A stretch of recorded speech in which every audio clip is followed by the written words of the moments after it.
Chapter 6 of The Art of War. The Art of War by Sun Tzu. Chapter 6. Weak Points and Strong. 1. Sun Tzu said, "Whoever is first in the field and awakes the coming of the enemy will be fresh for the fight. Whoever is second in the field and has to hasten to battle will arrive exhausted." 2. Therefore, the clever combatant imposes his will on the enemy, but does not allow the enemy's will to be imposed on him. 3.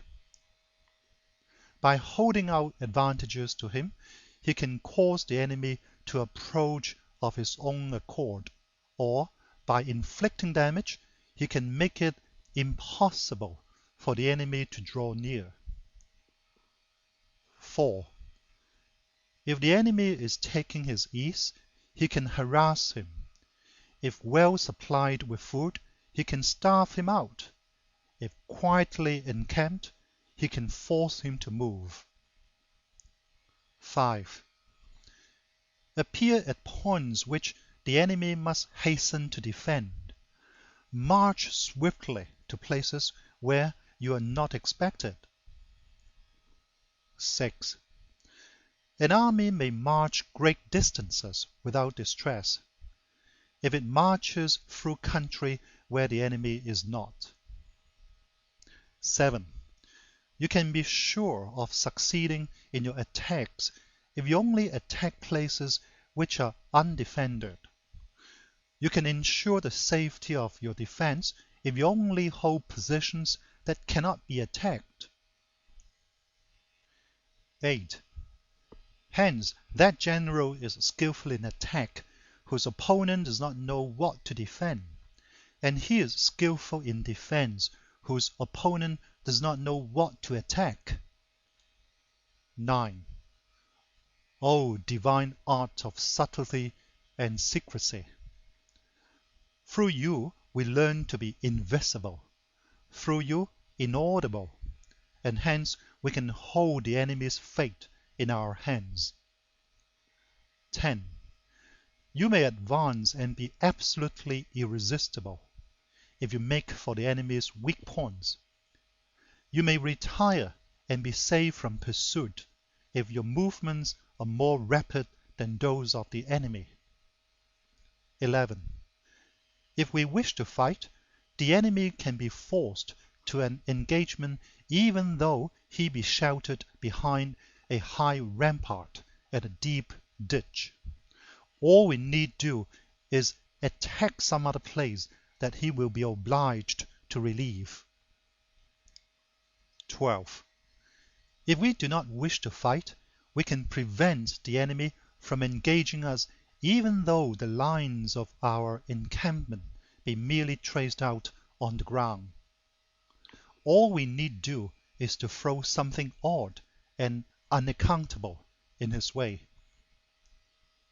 13.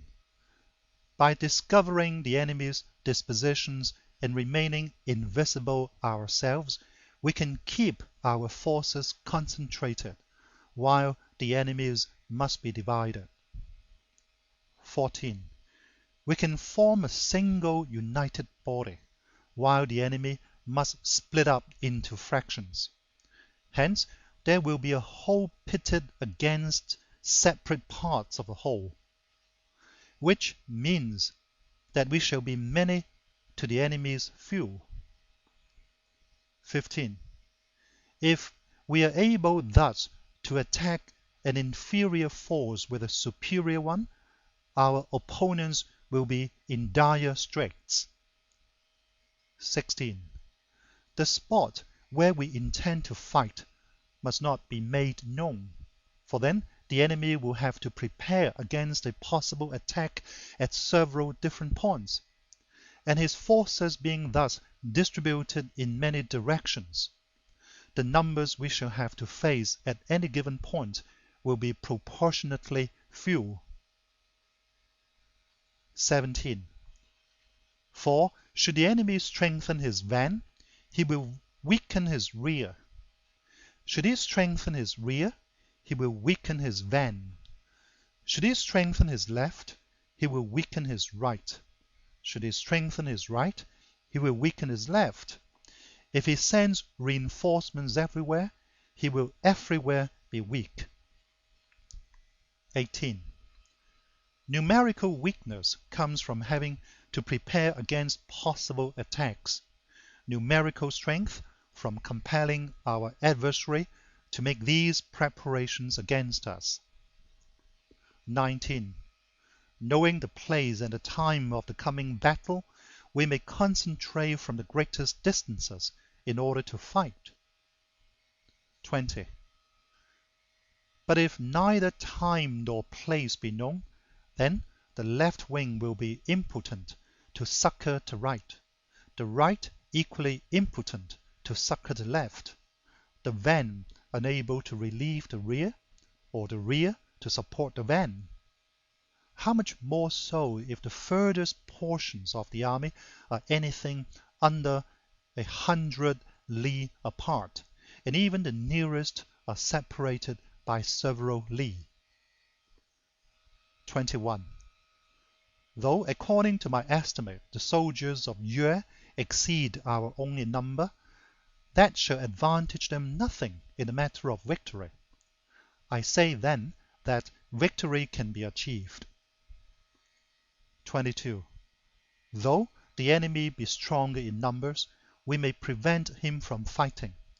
Scheme so as to discover his plans and the likelihood of their success. 23. Rouse him and learn the principle of his activity or inactivity. Force him to review himself so as to find out his vulnerable spots. 24. Carefully compare the opposing army with your own, so that you may know where strength is superabundant and where it is deficient. 25. In making tactical dispositions, the highest pitch you can attain is to conceal them. Conceal your dispositions, and you will be safe from the prying of the subtlest spies, from the machinations of the wisest brains. 26. How victory may be produced for them out of the enemy's own tactics, that is what the multitude cannot comprehend. 27. All men can see the tactics whereby I conquer, but what none can see is the strategy out of which victory is evolved. 28. Do not repeat the tactics which have gained you one victory, but let your methods be regulated by the infinite variety of circumstances. 29. Military tactics are like unto water, for water in its natural course runs away from high places and hastens downwards. 30. So in war, the way is to avoid what is strong and to strike at what is weak. 31. Water shapes its course according to the nature of the ground over which it flows. The soldier works out his victory in relation to the foe whom he is facing. 32. Therefore, just as water retains no constant shape, so in warfare there are no constant conditions. 33. He who can modify his tactics in relation to his opponent and thereby succeed in winning may be called a heaven-born captain. 34. The 5 elements, water, fire, wood, metal, earth, are not always equally predominant. The 4 seasons make way for each other in turn. There are short days and long. The moon has its periods of waning and waxing. End of chapter 6.